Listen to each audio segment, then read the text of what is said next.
এবার মালদার একটা ঘটনার কথা আপনাদের জানাই। তৃণমূল নেতার নিদানে আক্রান্ত হলো পুলিশ। মালদার হরিশ্চন্দ্রপুর এখানে গরু বাঁধতে গিয়ে তরুণীকে ইভটিজিং এর অভিযোগ।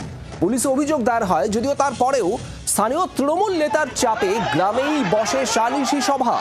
সেখানে অভিযুক্ত যুবককে মারধর করা হয়। আর এরপর খবর পেয়ে পুলিশ উদ্ধারে গেলে তৃণমূল নেতার নিদানে এলাকাবাসীর হাতে আক্রান্ত হয় পুলিশও। সেখানকার সেই ছবি দেখছেন এক্সক্লুসিভ। পুলিশকে মারধর করা হয়, গাড়ি ভাঙচুর করা হয়, একেবারে রণক্ষেত্রের পরিস্থিতি।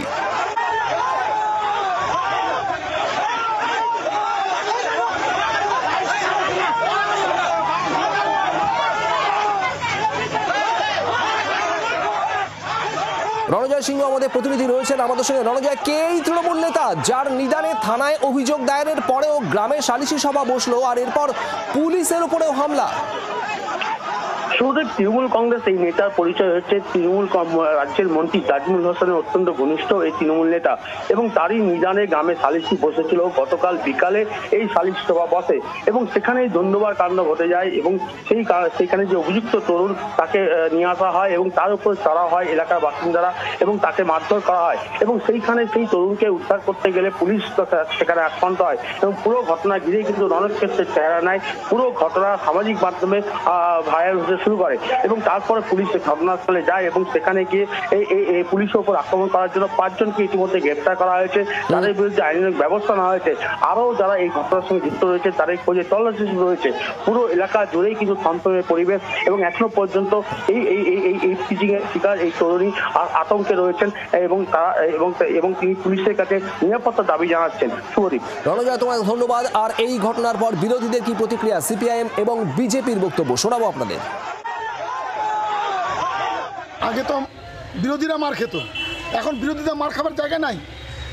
সর্বত্রভাবে তৃণমূলকে মারছে, তৃণমূলরাই মরছে। আর এর মধ্যে মদতদাতা হচ্ছে পুলিশ। পুলিশকে বলছি হয় সঠিক পদক্ষেপ করুক, আর নাহলে উদ্দিতা পড়ে তৃণমূলের ঝান্ডা ধরুক, আর নাহলে আমাদের হরিশ্চন্দ্রপুর কেন পশ্চিমবাংলায় কত প্রশাসনের মতো আমাদের মধ্যে এবং তৃণমূলের নেতারা যারা ভালো তাদেরও কিন্তু শান্তি থাকবে না। ইতিমধ্যেই প্রশাসনের কঠোরভাবে পদক্ষেপ নেওয়া উচিত।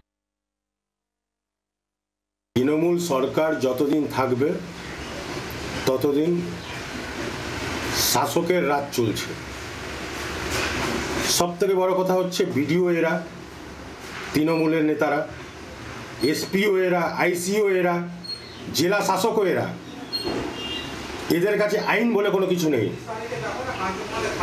না এরা আদালতকে মানছে, না পুলিশ প্রশাসনকে মানছে, না বিডিও প্রশাসনকে মানছে, না বিএলআরও সাহেবদেরকে মানছে, কাউকে মানছে না। এরা বলছে আমরাই সব কিছু। মালদার হরিশ্চন্দ্রপুরের ঘটনায় তীব্র শোরগোল। তৃণমূল নেতার নিদানই সবকিছু, এখানে পুলিশের কোনো ভূমিকা নেই। পুলিশে অভিযোগ দায়ের হওয়ার পরেও সেই ঘটনা নিয়ে গ্রামে সালিশি সভা বসানো হয় তৃণমূল নেতার নেতৃত্বে। আর এরপর সেখানে পুলিশ গেলে পুলিশের উপরেও হামলা, সেটাও ওই তৃণমূল নেতার নিদানেই। পুলিশের গাড়ি ভাঙচুর করা হয়, ব্যাপক বৃষ্টি, একেবারে রণক্ষেত্রে পরিস্থিতি তৈরি হয় এখানে। যদিও গোটা ঘটনার পর 5 জনকে গ্রেপ্তার করেছে পুলিশ।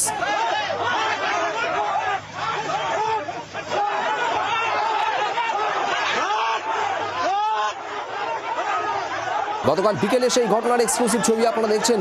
এখানেই প্রথমে সালিশি সভা বসানো হয় এবং সেখানে অভিযুক্ত যুবক যার বিরুদ্ধে শ্লীলতাহানির অভিযোগ, সেই যুবককে মারধর করা হয়। পুলিশের হাতে তুলে না দিয়ে গ্রামেই সালিশি সভা বসানোর ব্যবস্থা। এই মারধরের খবর পেয়ে পুলিশ পৌঁছলে এরপর পুলিশের উপরেও হামলা হয়। তৃণমূল নেতার নিদানেই পুলিশের উপর হামলা, পুলিশকে মারধর, গাড়ি ভাঙচুর, রণক্ষেত্রের পরিস্থিতি। আর এই ঘটনা নিয়ে তৃণমূল কংগ্রেসের কি প্রতিক্রিয়া শুনুন।